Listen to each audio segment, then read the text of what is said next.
It's cheaper than therapy. Yep.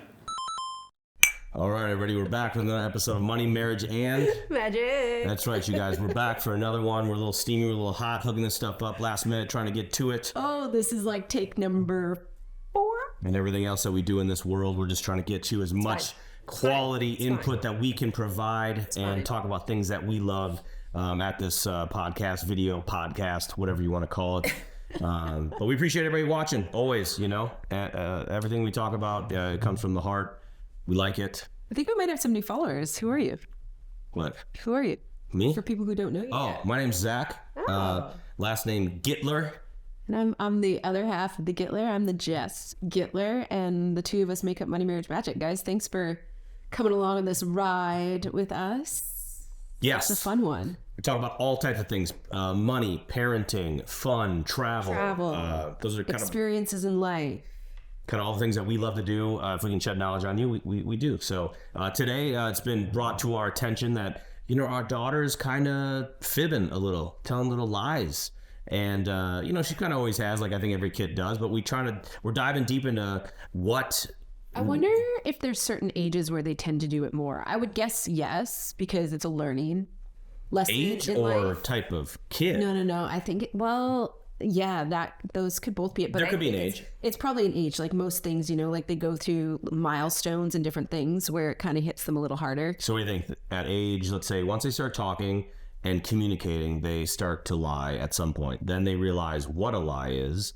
Yeah, then I don't know what age that they is. realize how to lie really well, how to manipulate the lie. Okay, that's the scary ones. We all did it as kids. Come on. Oh, for sure. Go to high school. Yeah, definitely. I'm going to so-and-so's house. Or really, I'm going to my boyfriend's house. Or I'm going to a party that I probably wasn't supposed to go to because they already said no. Like, yeah. True. I mean, I expect there to be lies, but I just want respect to not get the big, bad, nasty one. So in order to get to that moment, you know, it's part of parenting and raising a child, I think. And again, our kid's 8, so we don't know what you parents know out there. We know what we think we know. And teenagers and... Yeah, we only know what we think we know, and we just speak it out loud to get feedback from everybody that we know that might have kids older than us, and just live through it. Look, good enough. Knowledge is great all across the board. You can choose to soak it up if you want. You don't have to. But why do you think kids lie? Well, fear, I think, is probably... Fear's one of them. The biggest one. Fear, letting somebody down, you know, not doing what, like, because you should have did it this way, so you lie and say you did it this way so that nobody gets let down, for sure. So avoiding punishment's one of them? Oh, for sure. So I think that's number one in our 8-year-old's life world. Avoiding punishment? Avoiding, meaning like avoiding consequences. Yeah, for sure. Or like upset that she did it a certain way and then lying about it to try to make it look a different way. You know what I mean? Like, we have a perfect example. She had a friend over and she told me that this friend took her $20 when really, after I started asking more questions, the friend did not take the $20. She told the friend, if you clean up this mess for me, I will pay you $20. Rightfully so. She gave him the $20, so it's his $20. He did the job. He did the work. It's his $20. Now, should she have given him $20? Heck no. But this is a hard lesson for her to learn. So at first, the lie was, he took my $20. Well, no, yeah, sure, but you gave it to him. Mm-hmm. You know, so she was just mad that she had given away her $20. So that's where that lie came from, you know, out of maybe self-disappointment or, yeah, like just being pissed that she gave away her $20 for maybe like a 2-second thing that her friend had to help her with. So, and I'm not too mad at it because she finds out, you know, how to look. If I pay someone to do something, they'll do it. Well, I don't mind learning and knowing that lesson. It's just now wrap your brain around how much something costs. That's what is. Yeah, that was maybe like a 2-minute. But that a $2 job, probably not a $20 job, but I mean, yeah, she has to learn. She has to learn the value of $1. She has to learn that, you know, what is worthy of something, you know what I mean? But the lie was definitely not worthy. And because of the lie, she ain't getting that money back. No, we were both like, no. Gave away $20. You gave away $20. Legit. We found out. You can think we're hard asses, and we can be in some scenarios. And him differently than I, and we pick and choose our battles, you know, and I think we balance it out really, really, really, really well, honestly. But this one, both of us were like, oh no, you're not seeing that money again. Like, this is a learning lesson for sure. There's one thing that I definitely don't have any space for, and that is lying, like useless lies. But she seems to want to be doing it more and more lately. This goes into another one. Another one, she's pressing. Another one is seeking attention. Okay. And that could maybe, I've seen that, I've witnessed that. So you think she's doing it to seek attention? Well, no, I just think it's part of it. We have 5 that, like, all the research that we've been digging and asking people about, 5 of these, one of them is seeking attention. So just, you know, one of the 5, protecting their privacy is one of them. Kids may lie to keep certain aspects of their life private, such as friendships and personal interests. So I would see that as they get older, as a teenager, where they don't want you knowing about their boyfriend. I'm going to someone's house, as you just said. So it's more teenage life. I mean, I guess my biggest question would be is how do you start from the very beginning of life of having an open-ended conversation always, so that your child feels comfortable enough? Like, listen, I know she's not going to share everything with me. I don't know that I want to know everything either, but I want a clear stream of communication, so that I always tell her, if you lie to me, you break your trust with me. If you have no trust with me, you will have nothing eventually. So you have to always be honest with mommy, because if you break trust, it's so hard to get that back. Like, it's so hard, you know? And I'm like, I want to be able to trust you. I want to be able to be like, yeah, you're going to Peyton's house, go have fun, enjoy yourself. You know what I mean? I want to always have trust with her, or at least an open door of communication, you know? So if she I don't think you could ever get to a point where they're not gonna, because I mean, I know we'll get into that later too, of like good and bad lies, because I believe there is certain things in that realm. So so it's like the 5, but you don't think there's getting to a point of raising your child to the perfect element where she will never lie. Well, there's no such thing as perfection. So agree. Absolutely not. I mean, I think you're going to be lied to. I think it also depends on how you deal with that lie, right? Like, if you freak out and get all mad and lose your shit over it, then I think, you know, you're making them less willing to tell you the truth sometimes when they know they have done something wrong. You know what I mean? So, like, there's establishing, you know, taking a deep breath and stepping back. And I'm definitely working on that. I'm not the best at that. But I mean, yeah, like, if you freak out every single time your kid lies to you and make a big deal of it, well, they're going to never want to tell you the truth, for sure, because they're fearful of your reaction. True. So what do you do? I mean, you got to take a deep breath is all you can do. Yeah. Take a deep breath. Maybe you don't have to have a response. Say, you know, mom and dad need to think about this, and we're going to come up, like, we're going to come back to you. We all, let's be real. When we're ready. We all know when our kids lie. I mean, at this stage, 8 years old and beyond, I mean, it's tough to, you know, put it past us. But then I'm like, going forward of high school, of probably our parents thought to, like, yeah, you can't fool me. But I feel like it's a different generation now with social. I mean, it's harder to get away. It's harder to get away with things than it was back in our day. Like, I could be like, yeah, I think one time I told my parents I was going on, like, a summer camp thing with my school, and I didn't. Damn. Overnight? Yes. Ooh. Yes. Where'd you go? I went camping with my boyfriend. Ooh. Sorry, mom and dad. But listen, in all fairness, I think I was, like, in 12th grade. So not that I mean, I knew they wouldn't have let me do that. So, but they didn't know. They didn't know. There's no way they would have known. If they would have known, it would have been game over. Do you think that's the biggest one you told your parents? Oh, yeah, for sure. For sure. Like, I would have been in so much trouble. So much trouble. The only one, I was in 8th grade and I skipped school and we smoked weed all day. Oh. And then, you know, we're good. Went home that day, like, totally fine. Aria's going into 3rd grade. Yeah. That would be like, oh my God. Yeah. But, you know, of course, you go home in 8th grade, you're like, oh, I'm fine. You know, they don't know anything. I probably reeked. I probably was talking funny. 13. Yeah. And then, of course, the next day comes about. Sorry, I am not a goody-goody, or I've been bad myself, but Yeah, I get a call down to the guidance counselor, and right when I walk in there, he just goes, "We know, we know." I'm like, "What do you mean? Like, what do you mean? Yeah, I'm playing stupid." The same thing is like he knew I was lying because it's like I don't even know how we got caught. And then he's like, "I've contacted your parents, and they would like you to go home right after school." I just sit through the rest of school. And I didn't go home after that. I just walked around the neighborhood of my school for like a couple hours, not knowing what to do. And then scared, right? Because you're scared. You're like, what is my punishment going to be? Finally called a payphone to have my mom pick me up. And then I got home, and I remember my dad was sitting downstairs. I just heard my dad's voice, "Come down here now." Woo. And then I was grounded like all of winter break. It was the worst time to skip school. Winter break. Were you more afraid of your mom or your dad? My dad, probably. Yeah, which I think it's a normal percentage wise. I'm gonna guess it veers that way. If that voice came, like I didn't lie. I wasn't. I mean, I'm sure I did, but I was more fearful of the punishment overall than the getting away with something. Like that I did not strive in that department. I would just tell the truth. So that was my worst punishment for a lie. I think that was. Do you remember getting caught for a lie?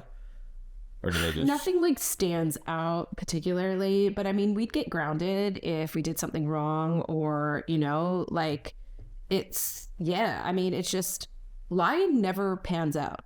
Like never, ever, ever, ever, ever. And this is what I tried to tell Arya. Yeah, but it can't, I don't know, it depends. Okay, so is it okay to lie to your kid how their fish die? Depends on the age. I don't think it is. I don't know. I don't think it is, because eventually, if they are smart and they remember things, eventually they're going to put two and two together. Like, okay, so we've had multiple batches of chickens at this house, and multiple batches of chickens have been eaten by coyotes. Yeah. And, you know, he was like, "Oh, just tell them something happened or something," because I always wake up to the death, right? I have to be the first person up, see the feathers everywhere. I'm like, "Oh my God, here we go again." And I'm like, "No, I'm going to tell her the truth, even though it sucks. Like, it sucks. It royally sucks. Like, it breaks her heart. But I think I'd rather her know what death is for real than her think that, like, the chickens just left and went on a hike and never came back, you know? Like, what was the cow story where the cow froze? Did you know? Did they say that it froze? Yeah, my parents told me that it froze to death. Out? No, it froze to death in, like, the septic field. Yeah. Okay. So it was dead. Like, and Arya hates death, and what kid doesn't? Like, she doesn't even like the word death. She's like, "Mom, just say the word D, okay? Like, D. It's not death." I'm okay with and that's fine. But, like, so, like, here's the hard part. What if, like, a human being in their life died? You can't lie about that. They have to, like, they're going to have to process that and learn it. Well, there's a certain age you can let the truth come out, because everybody out there lies to their kids every year during Christmas time. So it depends. There's different categories of lie. I mean, you know, tooth fairy. I mean, true. We've spoken about that. You know, before, it's you know, what if they're in danger and you know, there's a fire in the house, and you have to get the motivation for your kid to walk through this. Whatever whatever you need to tell them, you got to tell them to make them do something. So I think there's different categories. I don't think there should be a new word invented for that type of lie, if you want to consider it one, because I don't think a white lie. I think they're still learning. What's a white lie? What's the definition of a white lie? Is that what a white lie is? Is Santa Claus a white lie? Let's find out. What is a white lie? It might be, but I think talking about it, I think it's an age thing too. When you're, because if we tell our kid, or they find out at some point that we were lying about Santa Claus. Okay, let's see. A lie about a small or unimportant matter that someone tells to avoid hurting another person. Okay. That is the definition of a white lie. So Santa is not a white lie. Santa is a big fat lie. Is that what it says? No, that's what I'm saying. I mean, like, that's not, you're not like hurting anybody. It's just, he's a made up person and thing, and it's just so the world can buy gifts. I don't know. But yeah, so that's a white lie, like, you know, trying not to hurt somebody's feelings. And I get that. But, like, I don't know how you can teach the difference between a big lie and a white lie until I think they have to learn it.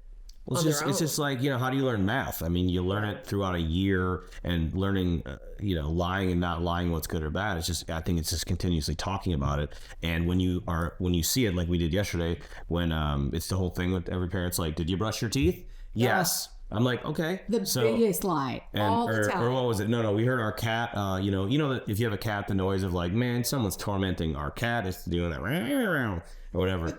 And I'm like, did you just torment the cat? She goes, no. And she's way down the hallway. I go, okay, I'm going to check the camera, which it wasn't even on, but I know I have a camera in there. And I was like, I'm going to check the camera. And if I see that you tormented the cat, then you're just choosing not to have dessert for the next month. I'm fine with that. Since you told the truth. No harshness there. The next month. And then she goes, fine, I did. And then she comes into the bedroom and she goes, but I didn't do anything. I'm like, Aria, you need to learn. Here's another category. Hey, kid, if you're gonna lie, then let me don't do this. Like, what are you doing? So you're almost like teaching like a white lie, whatever. I know. She went back and forth. I go, what are you? Do you know what you just said? And then didn't say, and then you what? You're in lie jail. But things like that. When the opportunity comes about, it's a teaching moment. And the only way for a kid to learn, I think, is to rinse and repeat the same thing over and over. When you see it come about, engage, teach about it, 15, 20 seconds, even though none of us ever want to do it. It's just like, come on, don't you know? Aren't you an adult yet? Which when that comes, then you're going to be more disappointed because your kid's not a kid anymore. So take these times, to utilize that. Sure. And teach. Yeah. The toothbrush one is always a thing. Do you brush your teeth? No. Yes. No, you didn't. Breathe on me. Oh, gross. No, you did not brush your teeth. And then she was done. I said, and you asked, did she floss? I'm like, Aria? She just looks at you. But this is good because we went back and forth on the tormenting of a cat, and then she brushed her teeth, and then after we asked about flossing, she goes, yeah. I go, Aria, you have one chance to tell me if you brushed your teeth. I didn't. So now maybe talking about the cat thing for 15 minutes made her in 3 seconds being like, no, I didn't. So again, there was a teaching moment, and then she learned, I think, that, but it's never going to end.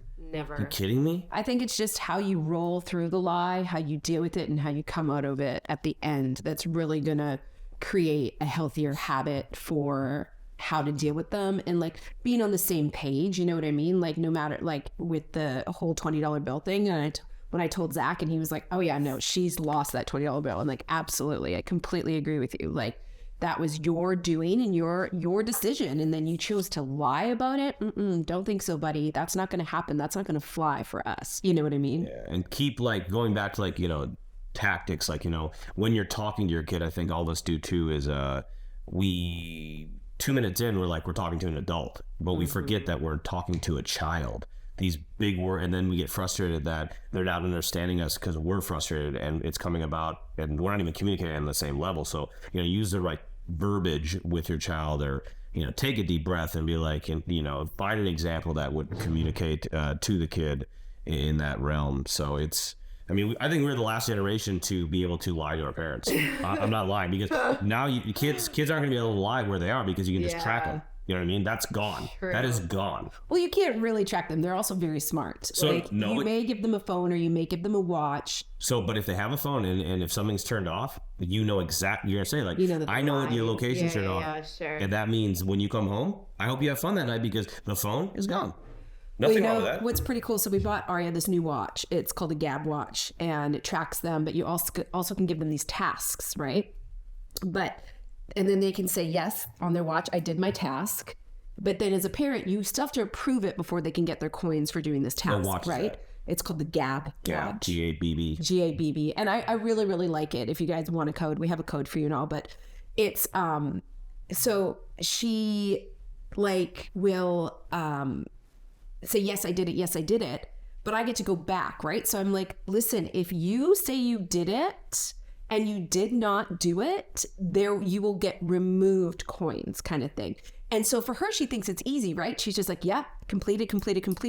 She completed that she made her lunch yesterday. Well, I know she didn't make her lunch. I made her lunch. And I said, all right, well, you're losing 6 coins instead of gaining 3 coins because you lied. Oh, I didn't mean to hit that. Bull dingaling. You thought you could pull a quick one on me. You know what I mean? But I'm like, no, I'm not okay with that. I'm like, all right, that's a lie. That is a lie, and I'm not all right with that. So removing, it's just, lost her mind. And I think also standing your ground, even though it would have been easier just to like ignore it and not say anything and just say, no, you don't get those coins. I was like, I'm going to pick and choose my battles today. And this is what I'm going to show to her, that you can't just say, she thinks I'm not looking, right? So she thinks I won't notice if she's done it or not, and I'll just approve it. But no way, man. Well, hopefully we can instill be honest about that whatever she does or your kid does, that be like, they'll second guess in 2 seconds because they're like, my parents will find out. They're smart people. I mean, I think you got to instill like a bit of fear, like not fear that they're going to hurt or anything, but like fear of what their consequences could be. And I think that's why as a kid, I didn't lie a lot, because I knew like what my consequences would be. I knew that like I wouldn't be able to go hang out with friends. I knew that I wouldn't be able to drive my car. Like they take away that, and like my freedom, they take away my freedom. And for me, my freedom was everything. So like, it was never worth the lie. Do you know what I mean? Like I was too scared. What about, we've seen this, and when your kid actually comes clean, let's say the second time when we asked her about flossing, she goes, no, you want to praise that honesty. I think when you ask her and you know that in the past she or he's been lying, and they're like, I didn't do it. I'm sorry. I'm like, you know what? You got to be like, thank you for telling the truth. That means a lot to us. And those words and those kind of like 5-second moments, I think go a long way of what you're talking about, of the teaching and understanding. So when you see it, give praise when praise is due. Allow them to have that window to be honest without having the backlash of freaking out on them. You know what I mean? Because like I said, I think earlier, if you are freaking out at them every time they lie and your reaction is high intensity, well, they're never going to want to be like, they're just going to avoid you. You know what I mean? And not be truthful ever. They may not be lying to you, but they're never going to come to you with the truth because they're afraid that you're going to snap on them. And I get that. Yep. You know what I mean? At what age? I would say at age maybe like, 6? I mean, now we're more observant, but maybe like age 6 is if you don't start doing these things and paying attention and enforcing, staying consistent, I think too, you could be trouble down the road. And how you go about doing it is very, very important, because some people might say punishing for lying is bad. Some people like do whatever you can to reinforce, positive, whatever, which I don't even know off the top of my head. There's different types of parenting out there for sure. I mean, I guess you got to figure out what your path is and at least stick to that. What would positive reinforcement be for when someone lies, instead of being like, okay, fine, you lied. This is mine now. Tough. 2 weeks grounded, like what's the positive reinforcement? Like, well, I mean, if they lie about something, making them like go back and fix whatever, like depends on the lie, right? Mm-hmm. You know what I mean? Like it all depends. Sometimes there's like lies where they have to go and like repair the damage that they did from that lie, which would be, that's positive reinforcing, like you have to go make this right. You know what I mean? Like a lie to a friend or a lie to a teacher, an apology or something like that, Yes. Moving forward with things like that. Agreed. That's like a little bit of positive reinforcement. And that could be, you lied. I know you feel bad. That'd be the toughest part, I think. I think just asking them like, well, how do you feel now? You know what I mean? Like, yeah, like that hurts, huh? Like it hurts. Like it hurts to hurt somebody's feelings, or it hurts to, be caught, or it hurts us, and then having to clean up the mess, for lack of a better term. I think positive reinforcement would be the hardest way to go about punishing lying in a good way. And the follow through. But I think it's so important for a child to know, like, this is not okay. Now, I don't want to go to a point of embarrassing my child, because I don't believe that is going to solve anything, by embarrassing them over a situation that was made out of a lie or something. But I do think you gotta step back for a second, take a deep breath, hash it out, talk about it with somebody, talk about it with your parent, your significant other, talk about it with a friend, another girlfriend, or somebody who has kids your age or something, or maybe somebody who's been in that situation before, who can like give you their, path of what they took, and then, work from there. Plus, I think where you choose to talk about the lie, because a lot of times it's not during the lie happening, it's later on. All the kids that we know and our kid, it's a lot of times they don't want to open up, but when there's moments, whether it be driving the car or having ice cream, you feel like there's an open door of just like, you feel like this happiness happening with your child. That I would think is a time to a safe place to kind of just like, say something. And even if they don't say it, it's like, look, when you're ready, it is going to be something that we have to talk about. I'll give you a couple days, and you can choose when you want to come to me to talk about it. The sooner the better. And if not, then I'm going to have to set some time aside, and we're going to have to talk about this. So I'll leave it up to you, giving them the power. I like that. To bring it to me. But just understand that if you don't, I'm going to bring it up. And I think the more they do that, as all of us, if we're holding something on our shoulders, once you release it, you feel a lot better. I think so. I like that. Yeah. Like putting a ball in their court, Always. Like when you're their ready. Decision. When you're ready, when you're ready. And I think that's a healthy way of dealing with lying issues and so on and so forth. Yeah, totally. Woo! And that's lying with kids, man. Why's lying so hard? I mean, it should be. Thank goodness it is. I know, but like the way you deal with it and the way you react is essentially going to affect the outcome continuously for your child's life and how they correspond with you and how they communicate with you. Yeah. So, next time your children, people, friends, I don't know, whatever, they do, more kid, because we're talking about growing your child. I mean, I've caught adults in lies before I've caught you in a lie. That sucked. And that was hard, We've caught each other in lies. And they're always painful. Like, they never feel good. So, like, as long as you can learn to, like, take a step back. And that's kids in lying. So kids in lying. Good luck. Yeah, good luck. Go forth, be strong, and good luck with the lies. No, in all fairness, listen, it's a really hard subject. It's an unavoidable subject. It's always going to be there in your life. It's always going to be there in their life. Just, I think if we can, like, any words of encouragement, we're just two parents walking through this field called life with an 8-year-old trying to figure it out as well. But if we could just, just do your best and be consistent, love those little suckers anyways, because they're going to lie to you no matter what. True. That's true. No matter what. Like, they really are. Like, you'll never get away from it. You know what I mean? Like, if there's anybody they're going to feel more comfortable lying to or more comfortable telling the truth to, it's always going to be you. Which means you get both ends of the situation, which is special and unique. So, all right, we'll close it out there, you guys. Follow us across all platforms. Money Marriage Magic on Insta, on TikTok, on YouTube to watch us, Spotify, wherever you want to find us, we're there, and we're hanging out doing what we do. If you ever have any questions, or if you want to drop a comment below, you totally can. We will answer your questions as best as we can. We love to interact with you, so please feel free. All right, y'all. All right, y'all. It was nice. It was nice. It was nice chatting with you. See you later. It's cheaper than therapy. Yep.